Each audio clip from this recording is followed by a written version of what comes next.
Shalom, shalom, amadas y amados del Eterno. Vamos a hacer en estos momentos el estudio, la reflexión de las parashot número 32 y 33. Y la 32 es la parashá Be'ar, que tiene una gematría de 205, la palabra Ar, que significa montaña. La gematría Catán entonces sería el 7, que es el número perfecto, el número del Eterno. Si agregamos el valor 6 de la letra Vav, entonces nos daría una gematría de 13.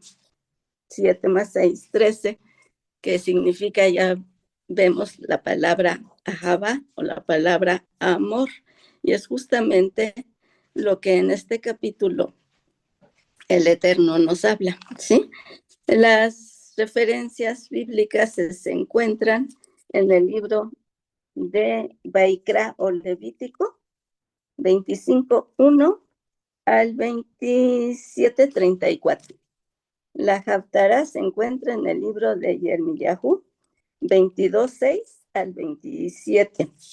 Y el Nuevo Pacto se encuentra en el libro de Matillahu 25:1 al 28.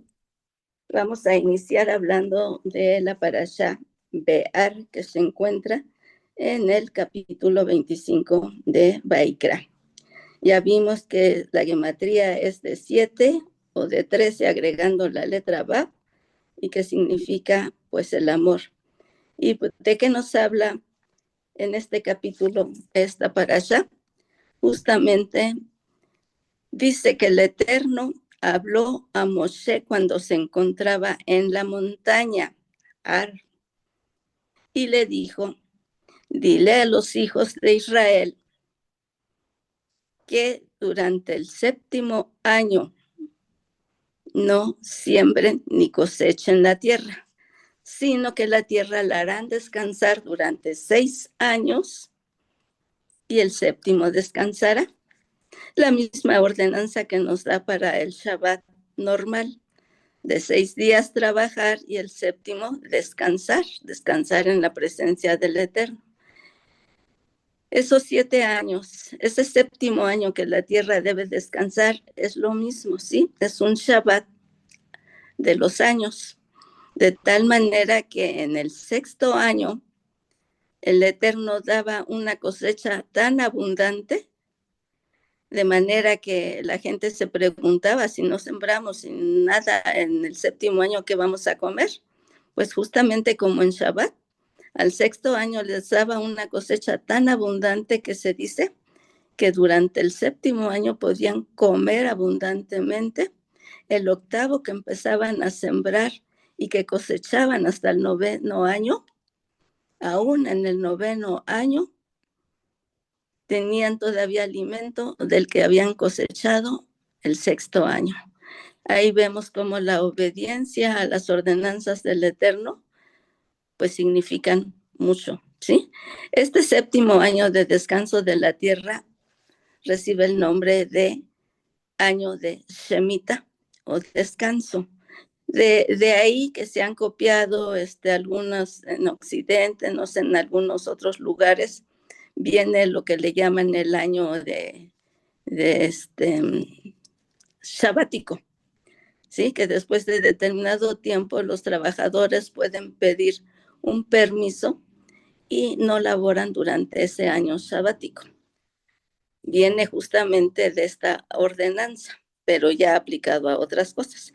Volvemos a nuestra parasha y sabemos entonces por qué, cuál es el motivo de que el Eterno de estas ordenanzas. Ahora que veamos lo de la parasha Bejucotai, vamos a explicar un poquito más acerca de estas ordenanzas. El Eterno les pide que descanse la tierra durante el 7º año, y se comprobó que había abundancia de alimento aún hasta el 9º año. ¿Y cuál era el motivo o con qué objeto el Eterno dio esta orden? Pues en primer lugar poner de manifiesto que la tierra le pertenece a él, así como está escrito en su palabra. Mía es la tierra y su plenitud. En segundo lugar, quería que la gente dependiera de él, que creyera en él y aprendieran esa dependencia de él, que él es el que da todo y satisface todas nuestras necesidades.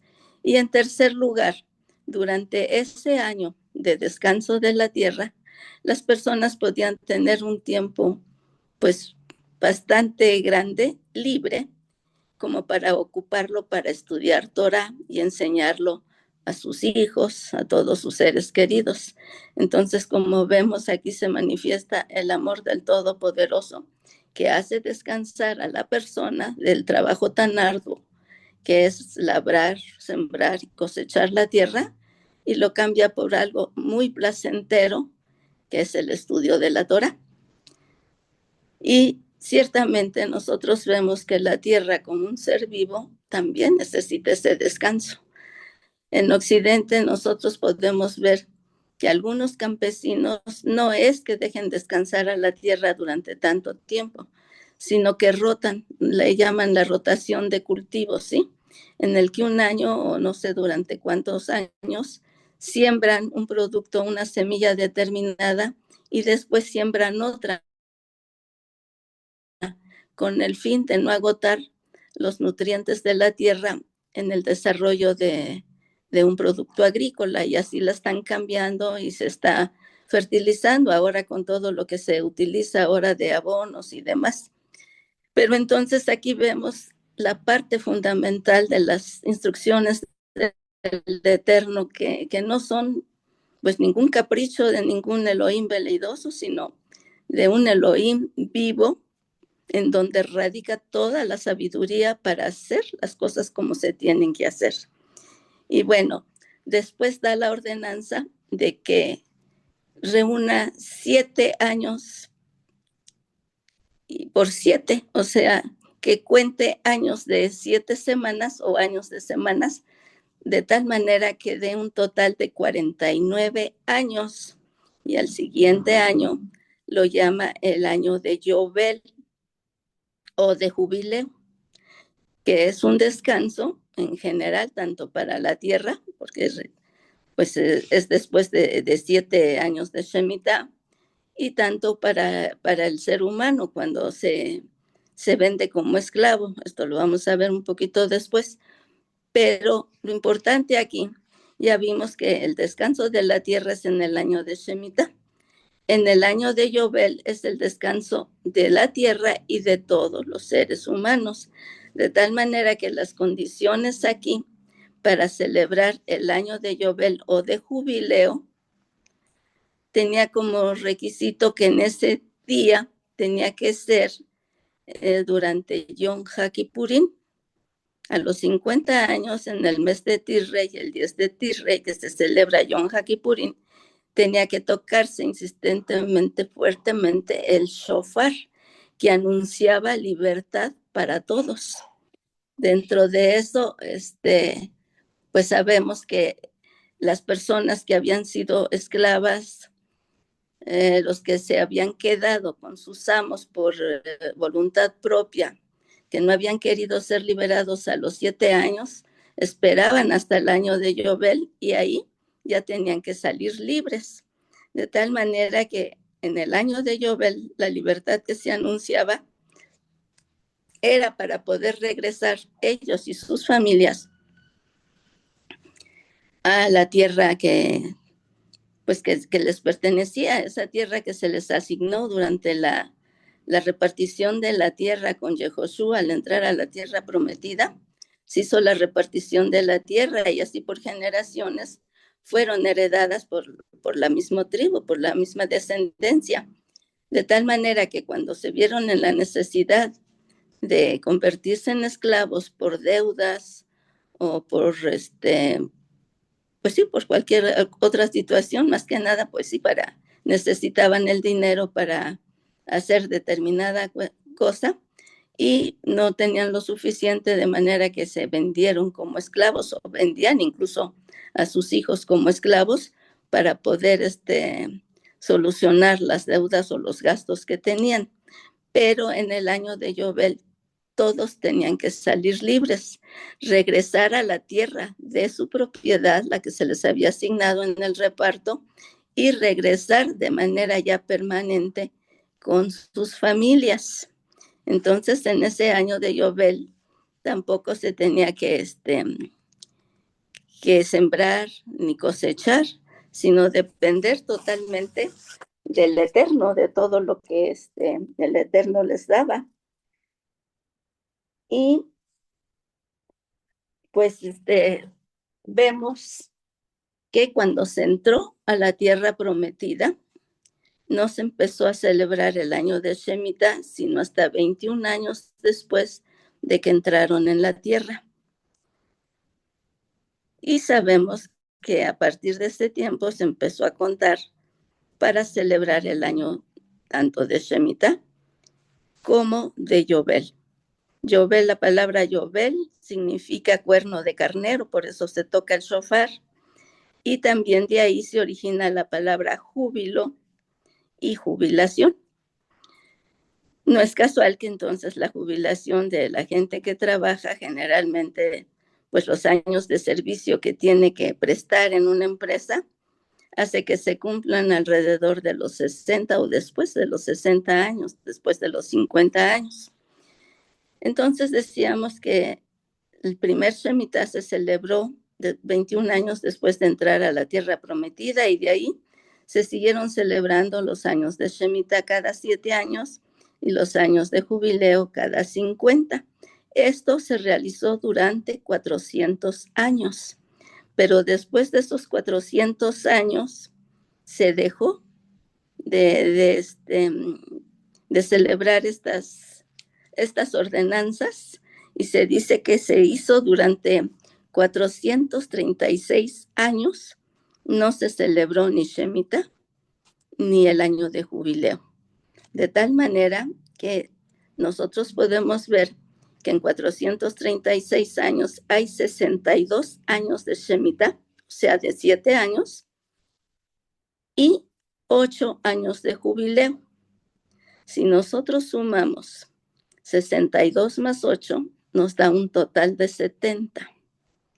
Y la palabra del Eterno dice que cuando no se haga descansar a la tierra, Él lo sacará de ella. Y podemos ver entonces el exilio babilónico, cuántos años duró, precisamente porque no le dieron descanso a la tierra, no celebrando el año de Shemitah ni el año de Yobel. Esto es muy importante porque ciertamente son cosas que el Eterno ordena y que por algo se deben de cumplir.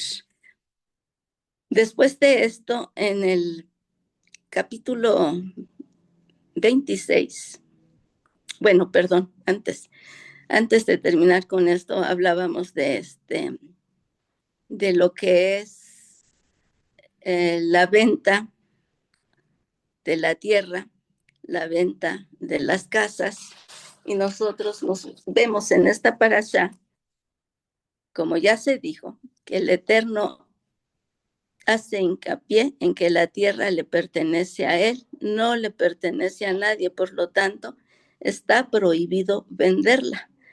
No obstante, cuando se hacía la venta de terrenos o de casas allá en Jerusalén, por la necesidad que se tenía y que eran, pues ahora sí que la única solución, vender la propiedad, tanto la tierra como los terrenos vendidos tenían o se les daba al vendedor un año para poder recuperar su tierra. ¿Sí? En cualquier época del año podían ellos saldar la deuda y volver a recuperar su tierra.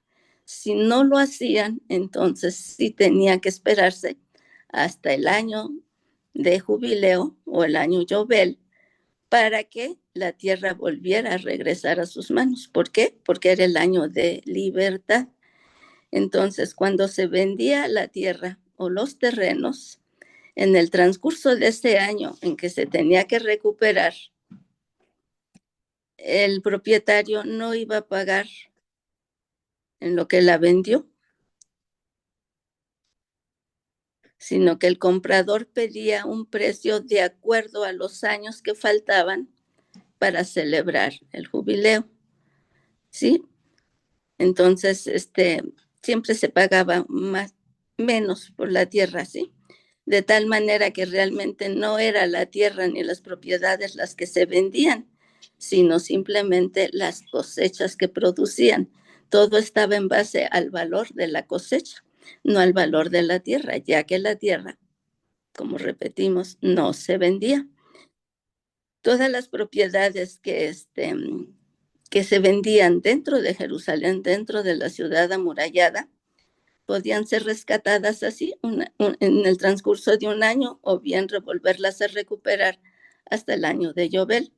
Si el vendedor vendía esta tierra y después era vuelta a vender a otro propietario, entonces cuando no se pagaba el rescate de esta tierra para volverla a tomar, ya quedaba en permanencia con el segundo comprador.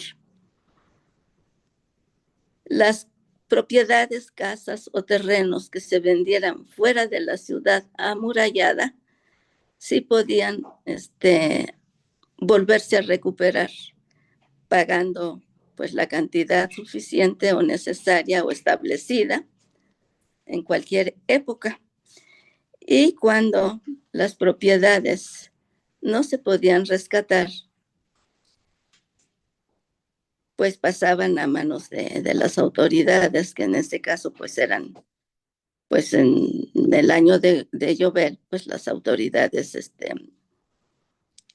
espirituales, que eran los Juanim.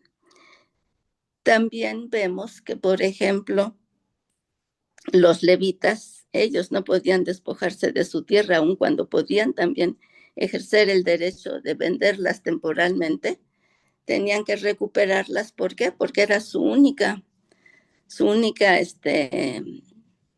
propiedad, por decirlo así, que estaba dentro de las ciudades, porque ya sabemos que a ellos no se les otorgó tierra, sino simplemente la parte que las tribus en donde se colocaron les daban para poder habitar. También en este capítulo 25 nos habla de los esclavos.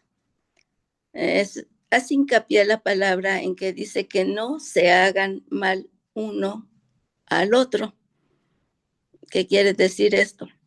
Que cuando un hermano israelita, alguien del pueblo de Israel, se vendía como esclavo, debe ser tratado como un obrero, como un trabajador, como un colaborador, pero nunca, nunca como esclavo.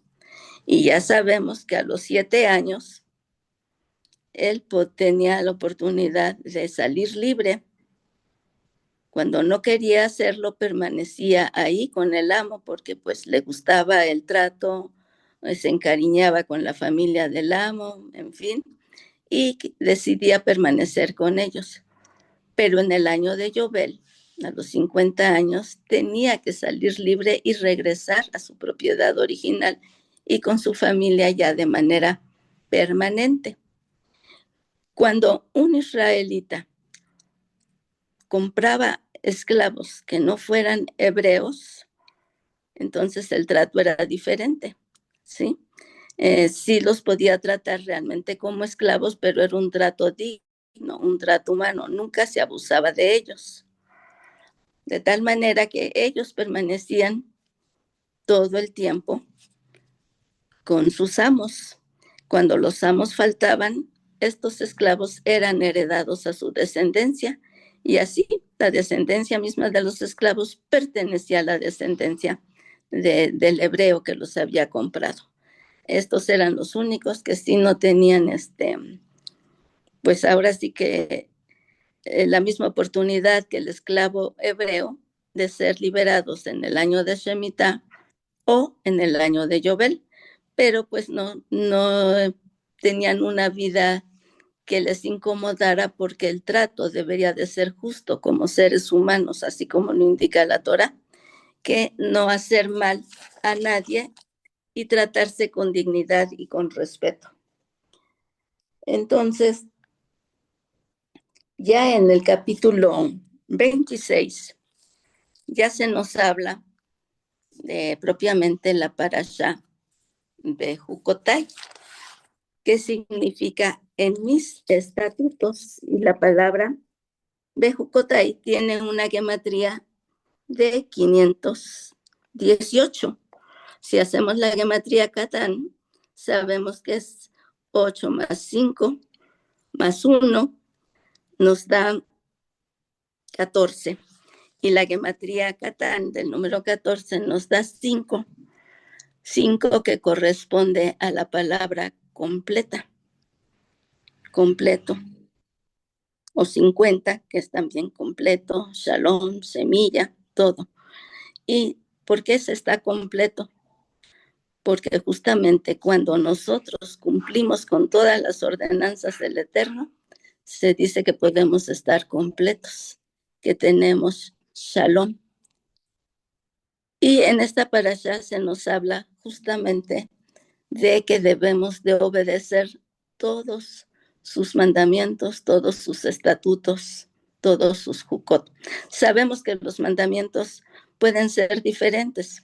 Los misbot, que ya sabemos que son los 613, condensados en las 10 palabras que conocemos, y los mispatín, que hacen un poquito más de explicación de cada uno de los mandamientos, de tal manera que se nos hacen muchísimos, pero porque desglosan cada mandamiento en todos los aspectos a los que se refiere. Entonces tenemos también los edot, que son los testimonios, como el hecho de usar los tzitzit, de poner mezuzá, es lo que nos da testimonio o una identidad de que pertenecemos al pueblo de Israel. Esos son los edot. Y los otros mandatos son los juk. Los juk, que son esos mandamientos no lógicos, de tal manera que ahorita se nos está hablando de Bejucotay en mis estatutos o en los mandamientos que no se nos hacen lógicos, que no les entendemos. Pero precisamente por no entenderlos, por no ser lógicos, es que el Eterno les da un valor especial en su cumplimiento, ya que refleja la plena obediencia del individuo que los obedece. O sea, cuando nosotros cumplimos con los juk, no estamos cuestionando ahí por qué y para qué, sino simplemente obedecemos. Y el hecho de simplemente obedecer hace que el Eterno nos dé un gran valor, ¿sí? Para Él significa de gran importancia que se cumpla con los hut, porque los otros mandamientos son muy obvios, cualquiera los entiende, no los cuestiona, y aún esos no se obedecen. Imagínense los huk, a los que no les entendemos ni les vemos lógica alguna. Entonces, por eso el Eterno los considera pues de alto valor para la persona que los cumple. Más bien a la persona le da un valor especial por cumplir esos mandamientos ilógicos. Y en esos mandamientos se empieza anunciando la bendición que va a dar a todos aquellos que van a obedecerlos. Y les habla de su seguridad, de que les dará la lluvia que hará que tengan cosechas abundantes, que los librará del ataque de animales salvajes, que eliminará o no hará que los enemigos lleguen a atacarlos, que les dará prosperidad en todo, les dará descanso, les dará seguridad y reposo en la tierra. Entonces, esto lo desglosa, obviamente, en muchas bendiciones en particular, pero a grandes rasgos es lo que les promete, y es algo muy importante porque realmente está lleno de bendición. Y, por ejemplo, de esto nos habla el Telín 81 del 13 al 16, en donde repite que todo aquel que obedezca la voz, que si oyere y obedeciere la voz de Adonai, nuestro Elohim, él los saciará. Ya vimos que promete lluvia y cosechas abundantes, les dará descanso, los resguardará del ataque de fieras salvajes, los librará de los enemigos, les dará seguridad, podrán tener reposos tranquilos y aparte no los expulsará de la tierra, no los sacará de la tierra. Ahí lo vimos, por ejemplo, con los años que no se cumplió Shemitah y Obel, cómo se produjo el exilio. Entonces, dentro de las bendiciones que el Eterno nos da por obedecer, estos Jukot son todos esos, ¿sí?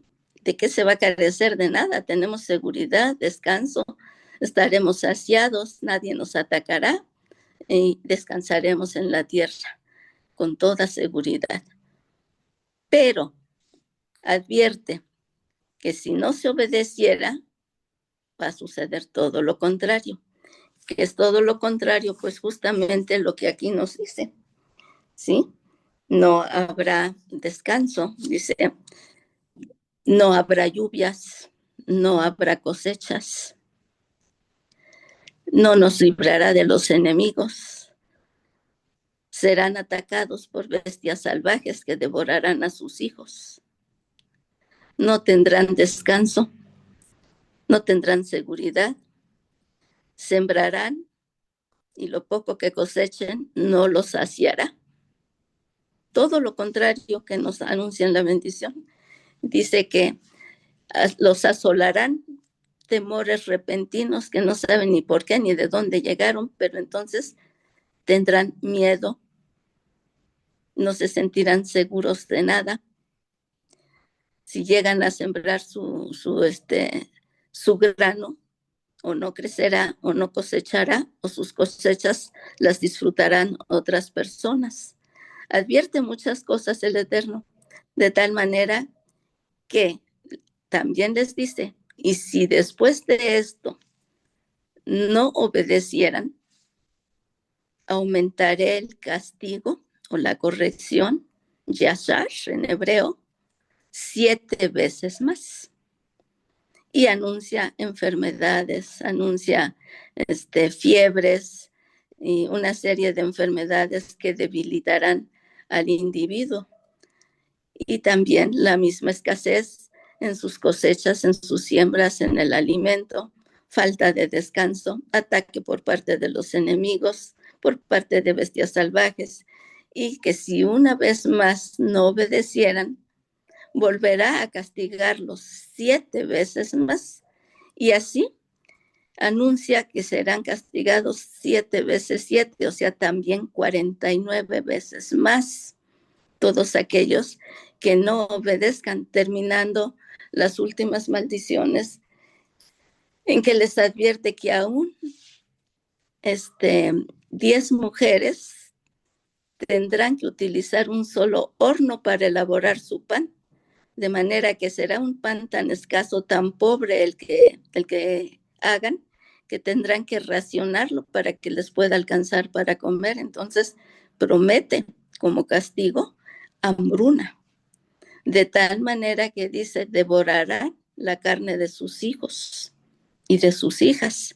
Y esto lo vimos que sucedió durante el sitio de Jerusalén, en donde las madres devoraban a sus hijos recién nacidos por la hambruna que había.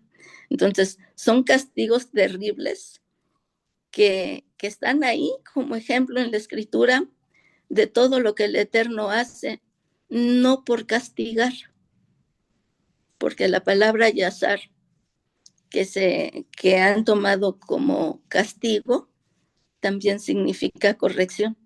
Y nosotros sabemos que cuando hablamos de castigos, de pruebas, de tribulaciones, en sí no son castigos porque el Eterno no castiga a nadie, simplemente lo corrige.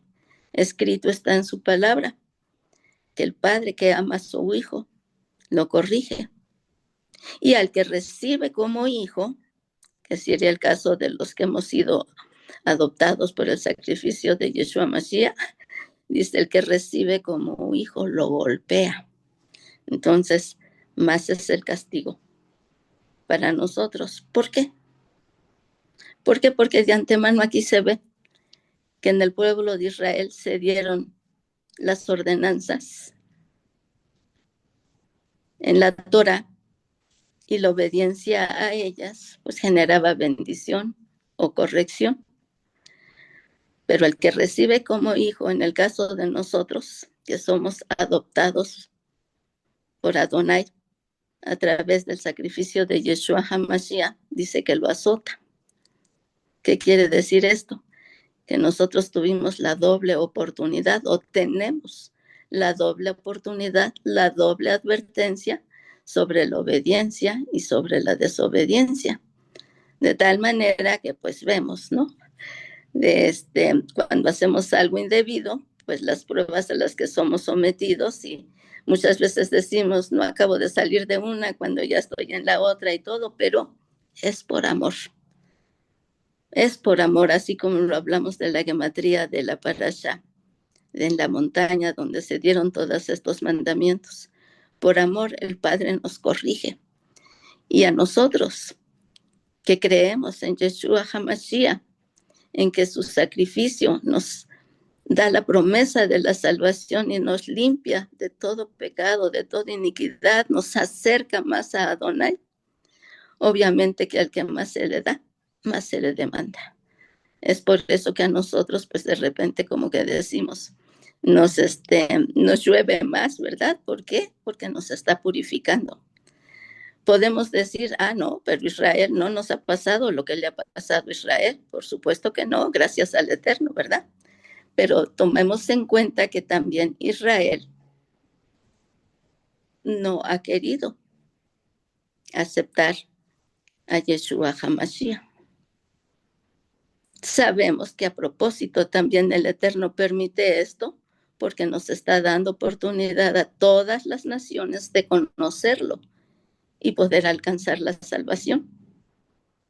Pero el judío, ahí en el pueblo de Israel, nosotros hemos podido ver que desde un principio, desde que lo sacó de la esclavitud en Egipto, cuántas quejas, cuántas desobediencias, cómo le hicieron la vida de cuadritos, como decimos, a Moshe, que siempre fue fiel, que siempre fue un gran líder, que los defendió hasta más no poder del castigo que el Eterno les quería dar, pero Moshe siempre abogó por ellos, diciendo que, convenciendo a Adonai de que no debía eliminarlos. ¿Por qué? Porque entonces las naciones dirían que si para eso los sacó de Egipto.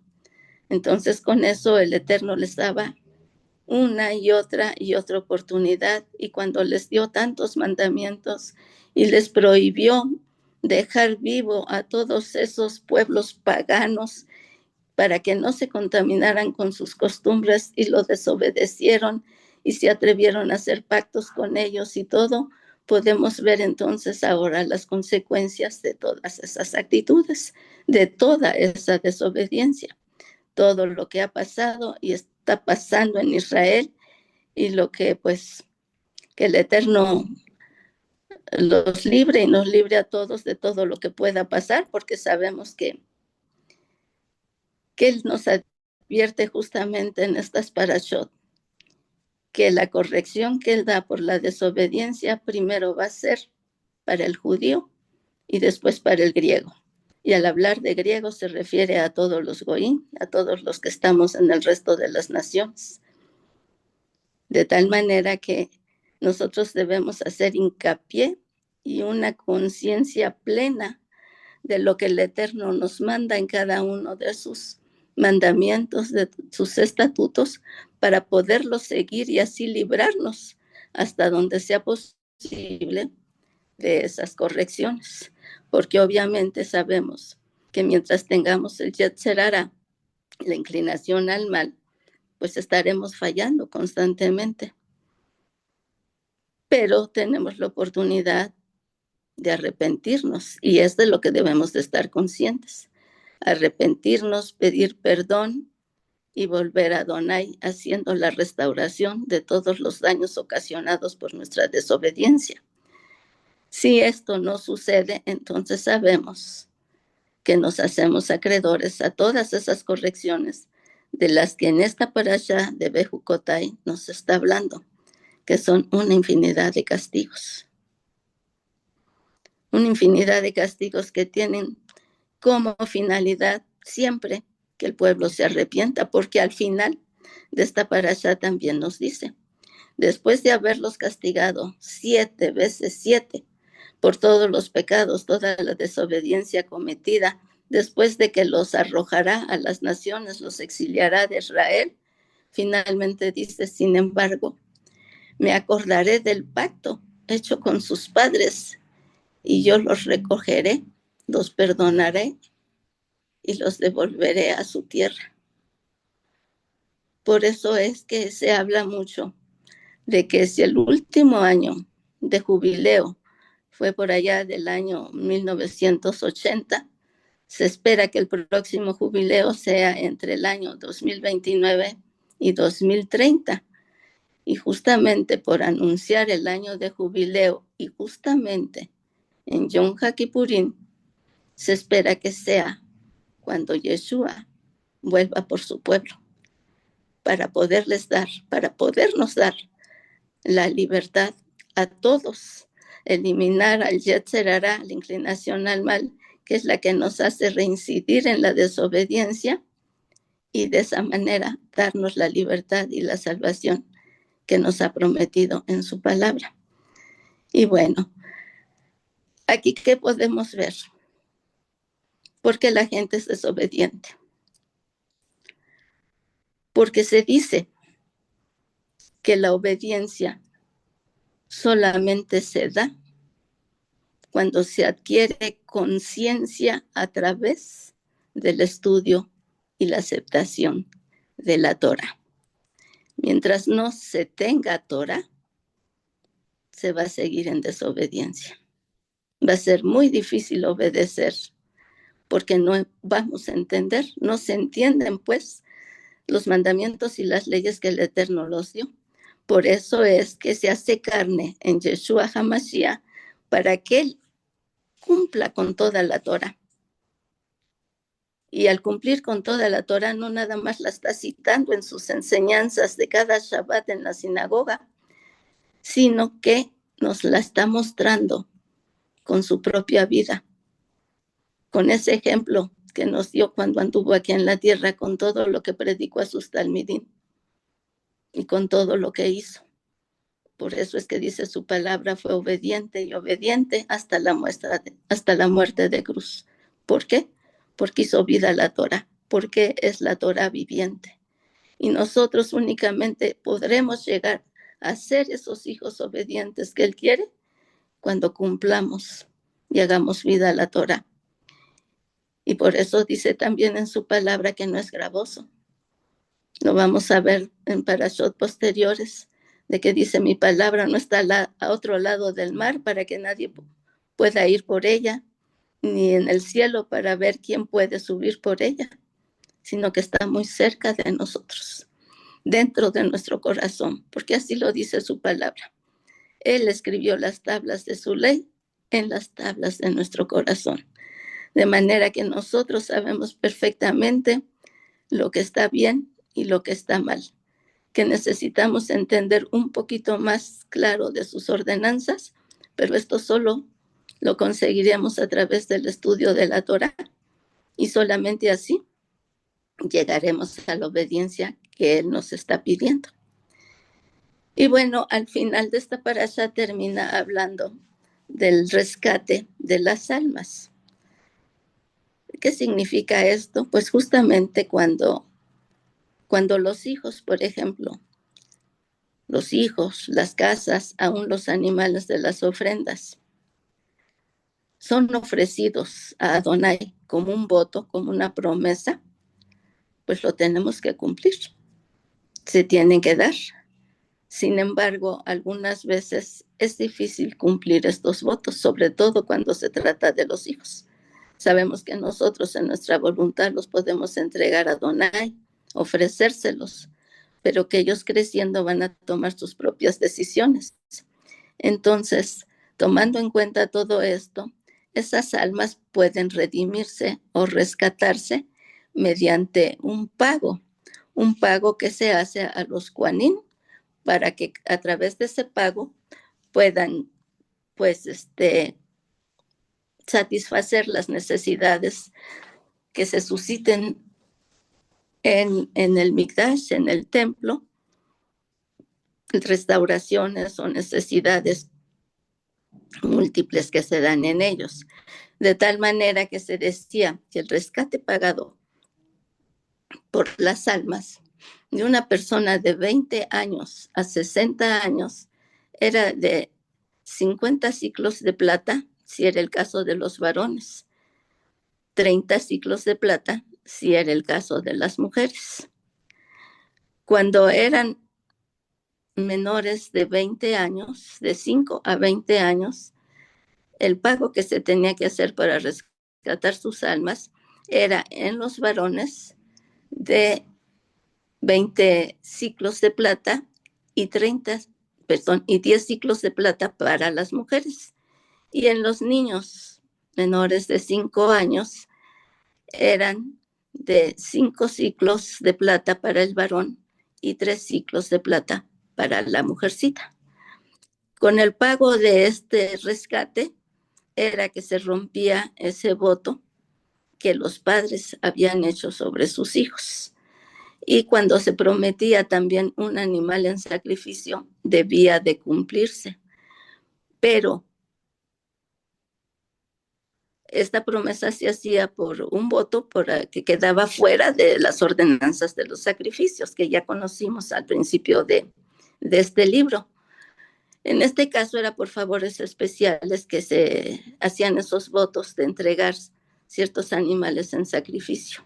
Entonces, si en un momento dado la persona no quería dar el animal, lo podía ir al sacerdote y el sacerdote fijaba el precio en monedas que tenía que pagar para poder pues obtener nuevamente al animalito que se había prometido. Cuando se hablaba, por ejemplo, de propiedades también que se prometían dar al Eterno y de la misma manera, después decían, no, pues que la necesito rescatar, se hacía lo mismo, ir al sacerdote y que él fijara la cantidad que se tenía que dar para poder romper ese voto y que esa propiedad no saliera de las manos de quien la había prometido.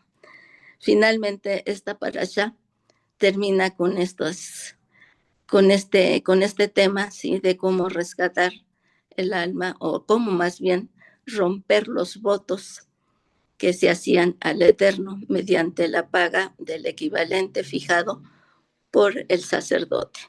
¿Y qué podemos entender? ¿Qué conclusión podemos sacar de estas dos parashot tan hermosas, que son con las que terminamos el libro de Vaikra? Es el libro corazón de la Torah. Pues que justamente lo que antes de hablar del rompimiento de votos estábamos mencionando, la obediencia. La obediencia como clave para poder tener una vida verdaderamente en paz, en shalom, con descanso en el Eterno, asegurando nuestra parnashá, asegurando nuestra prosperidad, asegurando el bienestar no solo propio, sino de nuestras familias, de nuestras naciones. Ese descanso, esa seguridad, esa plenitud que incluye la perfecta salud también. El hecho de que los enemigos no nos ataquen, porque así lo dice la palabra, ¿sí? Oh Israel, si oyeras y obedecieras a mi voz, yo te libraría de todos tus enemigos. ¿Y qué pasó? Israel justamente hizo lo contrario. Y por eso es que están ahí los enemigos tratando a toda costa de borrarlos del mapa. Todo lo que en la actualidad estamos viendo no es más que cumplimiento puntual de todas las profecías de las que el Eterno nos habla en su bendita palabra.